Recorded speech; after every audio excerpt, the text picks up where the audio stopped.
تحریر اسدار چودھری۔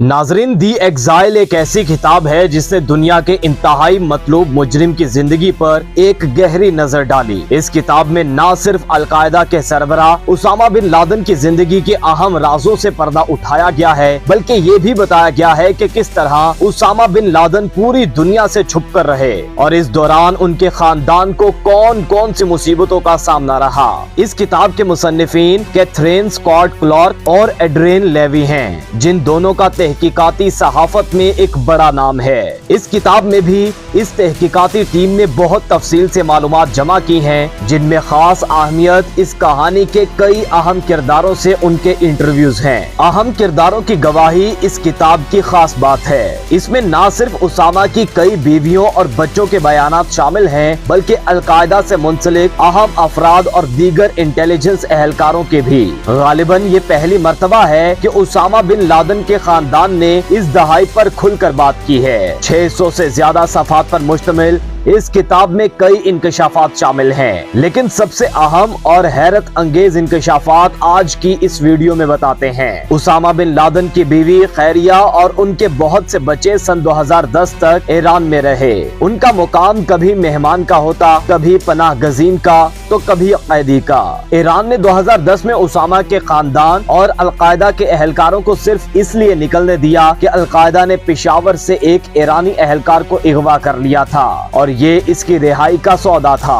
ایران نے 2003 میں ایک بیک چینل کے ذریعے امریکہ سے اسامہ خاندان کو اس کے حوالے کرنے کی پیشکش کی تھی، لیکن امریکہ نے اس میں کوئی دلچسپی نہیں دکھائی اور اس پیشکش کو رد کر دیا۔ اس وقت امریکہ کی پوری توجہ عراق پر حملے کی تیاریوں پر مرکوز تھی اور وہ عراق کا القاعدہ سے تعلق دکھانا چاہتا تھا۔ اسامہ کے 2 بچے ایران کی تحویل سے فرار ہونے میں کامیاب ہوئے۔ 2008 میں ان کا بیٹا سعد احاطے کی دیوار پھلانگ کر بھاگ گیا۔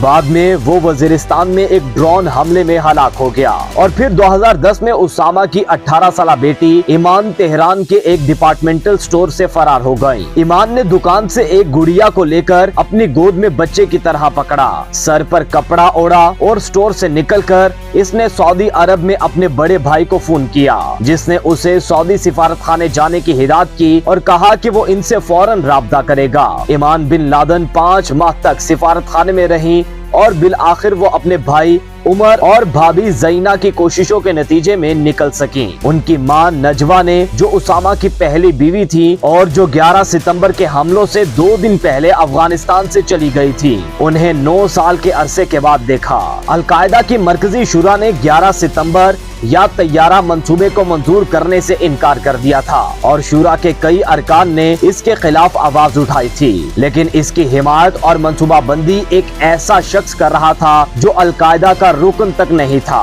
لیکن جس نے ایسے کئی اور منصوبے بنائے۔ بعد میں اسی شخص نے القاعدہ کے مفرور رہنماؤں اور کارکنوں کو کراچی میں کئی فلیٹوں میں بھی رکھا۔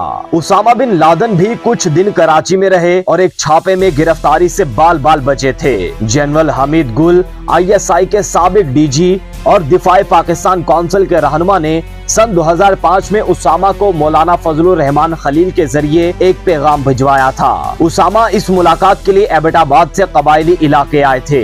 جنرل حمید گل کا ہمیشہ سے یہ کہنا رہا کہ اسامہ تورا بورا کی بمباری میں ہلاک ہو گئے تھے اور امریکی ایک ڈرامہ کرتے رہے ہیں۔ اسامہ بن لادن کے کئی بیٹے اسپیشل بچے تھے، یعنی وہ آٹسٹک تھے، ان میں سعد بن لادن بھی شامل تھے۔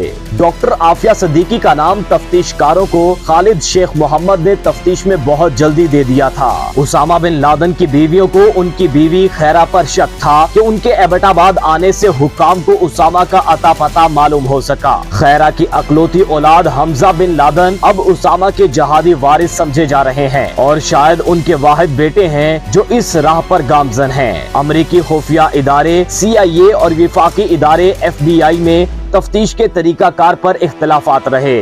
CIA نے تشدد کو ترجیح دی، خاص طور پر واٹر بورڈنگ کو۔ امریکہ کا ایک غیر قانونی حراستی مرکز رینڈیشن سینٹر تھائی لینڈ میں تھا، جہاں ابو زبیدہ کو بھی رکھا گیا۔ ابو مصعب الزرقاوی کے بارے میں القاعدہ کی مرکزی شورا کے ارکان اچھی رائے نہیں رکھتے تھے۔ انہوں نے اسے ان پڑھ اور جذباتی سمجھا تھا،